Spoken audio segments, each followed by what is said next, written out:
When your job is to discern and debate billions of dollars in a budget, it's best to not wait until the last minute, which is why JFAC, the Joint Finance-Appropriations Committee, gets to work in the first week of the legislative session, usually. But where in previous sessions, with public input and testimony stretching some of those meetings to up to 3 hours, there's been a change this session to, well, not do that, to give lawmakers more time to actually work on the budget. Joe Parrish shows us the digital difference for 2024. Look, government processes can be a little dull. We know this, but there is a push to make work for Idaho's crucial budgeting committee more simplified. That's how I start these presentations I've been doing is who likes to sit for 3 hours when they first get to work and listen to PowerPoints, right? Representative Wendy Horman is co-chair of the Joint Finance-Appropriations Committee. That's the team tasked with crafting budgets for the rest of the lawmakers and the governor to approve.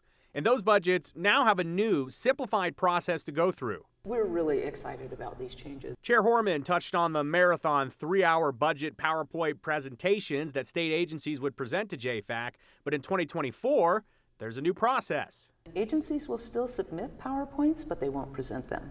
What they will do instead is stand before the committee and respond to questions about their PowerPoint, any aspect of their budget. So kind of like in school where you say, okay, everyone go home, do your homework, come back to school the next day and be ready for the assignment. Members of the Joint Finance and Appropriation Committee are going to have to do their homework in advance of the committee this year. We think that's a good thing. And so, yes, that's a great analogy. Instead of a lecture model, much more interactive. Lawmakers, lobbyists, and of course, members of the public can follow along with all of it online. The legislature has worked with the Idaho Controller's Office to create a web page that hosts the meetings, documents, and full presentations. We will still be working 3 hours every morning, but only about 90 minutes of that will be spent in presentations and conversation. The other portion of their time, JFAC members will work in smaller groups to analyze budgets and create ideas. The joint nature of the committee means the House and Senate work together, and their schedules often align very differently. The new workflow aims to help address that. Every member of the legislature works on their bills on their own time. In the Joint Finance and Appropriation Committee, we need to work together. And so just accommodating a dedicated time in the morning for that work to happen is the goal here.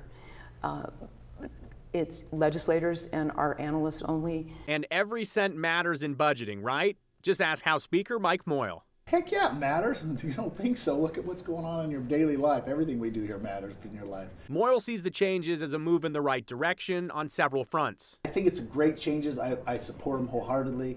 I think that getting those budgets started on the front end will help people see them, understand them better, and get us out of here earlier too. A lot of times we get at the end of the session and stuff's getting passed and thrown out some of those budgets that we don't understand. There hasn't been time to go through it. It's rushed. So I love what they're doing there. A question coming into the session. Does the split of the 3-hour work session put work behind closed doors away from the public eye?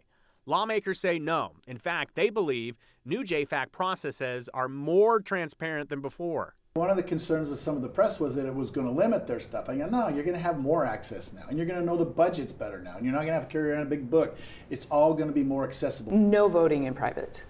We don't do that.